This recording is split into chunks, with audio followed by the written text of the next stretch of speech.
Welcome back, everybody, for another deep dive. Today we've got something pretty interesting, I think. It's a sermon manuscript we're looking at. It's called God-Pleasing Faith, and it's based on Numbers 14.1 Danon. Okay. But it also brings in some pretty surprising stories, particularly about John Wanamaker. Oh, yeah. You know the department store guy? Yeah. Yeah, he was very successful in business, but also like a seriously devout Christian. Yeah. So that's where this sermon gets kind of interesting. Yeah, it's connecting those two sides of his life, right? And it all starts with him buying a red letter Bible when he was a kid for like $2.75. Wow. And who knew that would lead to a retail empire? Right. But the thing is, it wasn't even a specific verse or anything that sparked his business ideas. Yeah. It was more like the concept of the Bible itself. Okay, now I'm curious, what do you mean by that? Well, the Bible is like this collection of different books, right? All under one cover. And that's what Wanamaker did with his department stores. He brought all these different offerings together under one roof. Oh, I see that parallel between the Bible structure and his whole department store concept. Yeah. That's actually pretty brilliant. Yeah, exactly. It makes you wonder what he saw in that format that made him think, oh, this is how I should do business. Yeah. What was it about that sparked that for him? Maybe it Mhm. was the unity and completeness. Yeah, Bringing different things together under this one umbrella. appealing to different types of people. Yeah, just like the Bible speaks to all these different walks of life. Absolutely. And it's not just in business. We see this commitment to his beliefs in other areas, too. Like when President Benjamin Harrison offered him a cabinet position. And he decided to stay a Sunday school teacher instead. Yeah. That's pretty dedicated. Shows where his priorities were. Faith wasn't just like a Sunday thing for him. It was like woven into his whole life. But let's get into the biblical part of this sermon. The story of the Israelites in the wilderness. Okay, so Numbers chapter 14, this is a big moment for them. They're about to enter the promised land after years of wandering. Yeah. They send out 12 spies to check out Canaan. Yeah. But the reports they bring back are totally different, like Yeah. night and day. I remember this from Sunday school. Some of the spies were totally freaked out by what they saw. Yeah, they only saw the obstacles. Mhm. The giant people living there, the fortified cities. I mean, they even said they felt like grasshoppers compared to the enemy. Right. Their report was full of fear. And then you have Joshua and Caleb, who had a completely different take. Yeah, they saw the challenges, but they focused on the opportunity. It wasn't about the giants or the city for them. It was about the God who had promised them this land. Right. Their faith totally changed their whole perspective. It's like our mindset really shapes our reality. Absolutely. And that contrast is at the heart of the sermon's message. It's about choosing what you put your faith in. So how did the Israelites respond to these two very different reports? Well, they let fear win. The majority sided with the negative report and basically lost it. They even talked about going back to Egypt, to slavery. After everything they'd been through. That's hard to believe. Yeah, it shows how even when you're close to your goal, fear and doubt can totally mess up your thinking. And I'm guessing there were some consequences for that lack of faith. Oh yeah, God was not happy. He sentenced them to 40 years wandering in the wilderness. Only Joshua and Caleb and the new generation born during that time would get to enter the promised land. 40 years.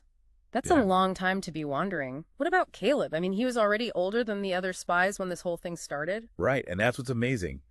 We see him again 45 years later in the book of Joshua. At 85 years old, he's still going strong. 85 and still ready to fight for his inheritance. Oh yeah, he goes to Joshua and asks for the land of Hebron. That's the area the other spies were so scared of with the giants and everything. Wow. He held on to that faith and that promise for all those years. His trust in God's plan never went away. He was ready to face anything to get what he believed was his. That's what unwavering faith looks like. It makes you think about perseverance and how strong belief can carry you through anything. What other stories does this sermon bring up? Well, it talks about Horatio Spafford. You know, the guy who wrote, "It is well with my soul." Oh, yeah. That's such a beautiful hymn, full of peace and faith, even though he went through some awful things. Yeah, Spafford had some unimaginable losses. He lost his fortune in the Great Chicago Fire, and then his young son died from sickness. Oh, that's terrible. What happened after that? Well, he sent his wife and 4 daughters to Europe while he wrapped up some business, but then their ship sank in the Atlantic. Oh, no. Did anybody survive? Only his wife. He got a telegram from her that just said, "saved alone." I can't even imagine. It's hard to comprehend that kind of grief, but that's where "it is well with my soul" comes from.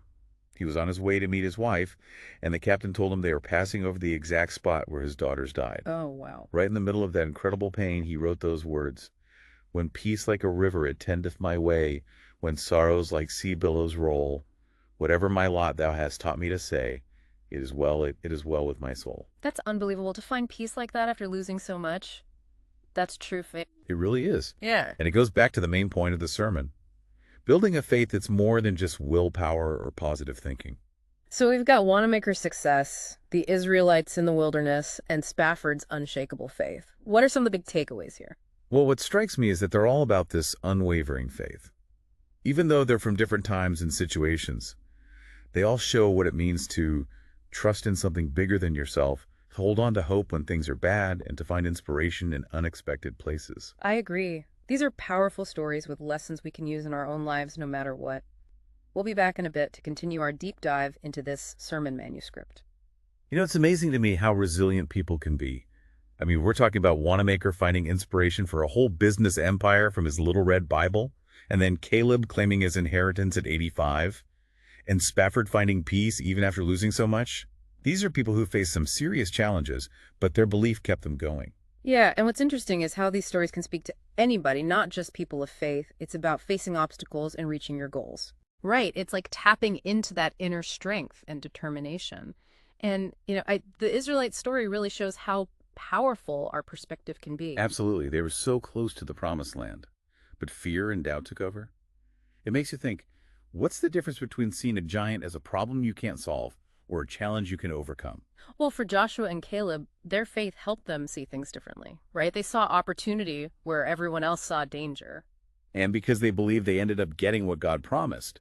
But it wasn't just blind faith. Caleb was still ready to fight for what was his even at 85. He wasn't just sitting around waiting for things to happen. He was actively going after what he believed in. That's inspiring. It shows how faith isn't passive. You got to match your actions to your beliefs and be brave even when things are uncertain. And that makes me think about Wanamaker again. He didn't just get lucky. He looked for inspiration, found it in a surprising place, and built a business on it. His faith really pushed him to work hard and be ambitious. It's almost like he saw his work as part of his faith, expressing his beliefs through creativity and helping others. It changes how you think about your calling, doesn't it? It does. It's not just what you do, but why you do it. What's driving you? Do you see your work as just a job, or is there something more behind it? That's a great question. And it goes back to what the sermon is saying about having faith that guides your choices and shapes your life. Even Spafford's story, as sad as it is, shows that same idea. He lost so much, but still found a way to hold on to hope and find meaning. It is well with my soul isn't just a pretty song. It shows the strength you can find in faith, the kind of strength that helps you through the worst times. What do you think made Spafford and Caleb so strong in their beliefs? What was it about their faith that gave them that solid foundation even when everything was falling apart? Maybe it was trusting God's plan even when they didn't get it, believing that even when things are bad, there's a bigger purpose. That's a powerful thought. It means faith isn't about pretending everything's okay. It's about having something to hold on to that's bigger than your problems. Exactly. Yeah. And knowing that even in your darkest moments, you're not alone. There's something bigger looking out for you, even if you can't see it. That's comforting, especially when you think about all the tough stuff we go through. It makes you wonder how you might have handled things differently if you had that kind of trust. We've all been there. Life has its ups and downs, and it's easy to lose sight of what really matters when you're struggling. But these stories remind us that even when things look bad, there's always hope. And that hope isn't just wishful thinking. It comes from somewhere deep, something that can help you through tough times and let you do things you never thought possible. And that's where the sermon goes from stories to action.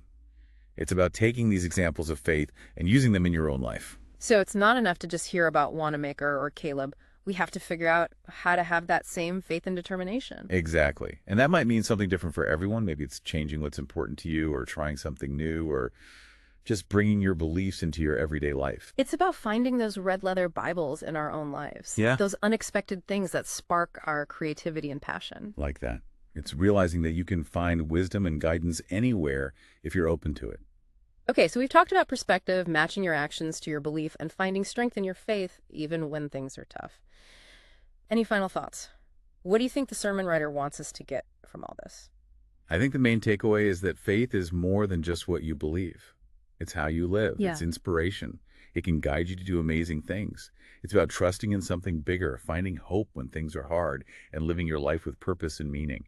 It's also about seeing that each of us can have our own red leather Bible moment, Find inspiration in unexpected places and use it to do good in the world.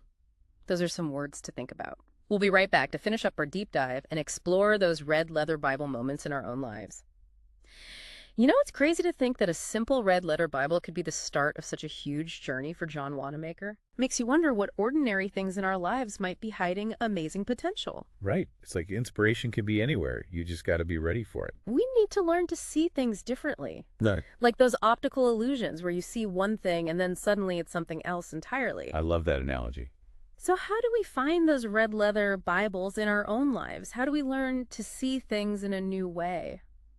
Well, I think it's about being curious. Like a kid seeing the world for the first time, asking questions, trying new things, not being afraid to step outside your comfort zone. So instead of scrolling through social media all day, maybe we should pick up a book about something new or talk to someone who sees things differently. Exactly. Sometimes the best inspiration comes from things that challenge you and make you think differently. It's like what you said about Wanamaker. He saw something in the structure of the Bible that most people wouldn't have noticed. Yeah, those visionaries, they just connect the dots differently. They see possibilities where others just see the same old thing. So maybe it's not just about finding those red leather Bibles, but also about knowing one when to see it. Hey, got it. It's about being observant, thinking critically, and putting together information from different places. And maybe a little faith, too. Faith in yourself that you can make a difference, and faith that there's something bigger guiding you even when you don't know where you're going. I think you're right. It's about trusting that there's a reason for everything and being brave enough to keep moving forward even when you're not sure what's next. Maybe those red leather Bibles are everywhere, just waiting for us to find them. Could be a conversation, you have a news article, or even just a quiet moment where you have a great idea. There's no limit to the possibilities. And that's what makes all this so interesting. We all have the power to find inspiration and do something amazing with it, no matter who we are or what we've been through. I like that. So maybe the biggest lesson here isn't about the specific stories. It's about hope and resilience and the amazing things people can do. It's about realizing that we all have our own red leather Bible story waiting to happen, a journey that's just for us. It's up to us to find that inspiration and make it something extraordinary. So before we go, I want to leave you with this. What if instead of waiting for inspiration, we went looking for it? What if we started each day ready to learn and believing that even the simplest things can be amazing? Who knows what we could find? That's a great challenge. Keep your eyes open, your mind engaged, and be ready for anything. You never know where your red leather Bible might be. And that wraps up our deep dive for today. We hope you enjoyed exploring these ideas of faith, inspiration, and how we see the world. Until next time, keep looking for those red leather Bibles in your own life.